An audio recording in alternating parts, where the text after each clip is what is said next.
Hey everybody, bwcummins here with another quick drawing for you. This is a little story. This is just a little guy on September 21st who slept through the big raid on Area 51 in Nevada. And all his friends are gone. They've been adopted by people who are gonna raid that camp or raid that installation. I put some veins on his head thinking maybe he was trying to send a telepathic message to his friends to see where they are. Yeah, so everybody else, all the other aliens got adopted, but this poor guy was left behind and is very confused and maybe a little scared.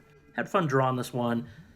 Took my time, like 5 to 7 minutes longer than I would usually take on this. Tried to keep it nice and neat, like a decal. And with the white around it, I didn't cross the plane of any black. It's just an outline in white, and so it helps it stay cleaner.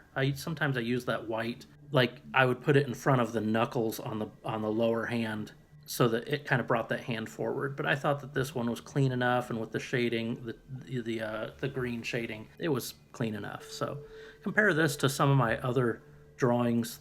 When I use the white, it's the look I like, this lowbrow style sticker looking, and I probably will make this one into a sticker because I want it on my computer. It's because it's dopey looking. Hope you enjoyed this drawing, and have fun adopting an alien during the raid on the 20th of September. I won't be there because, people, too many of them. But if you haven't yet, please like and subscribe. Bye now.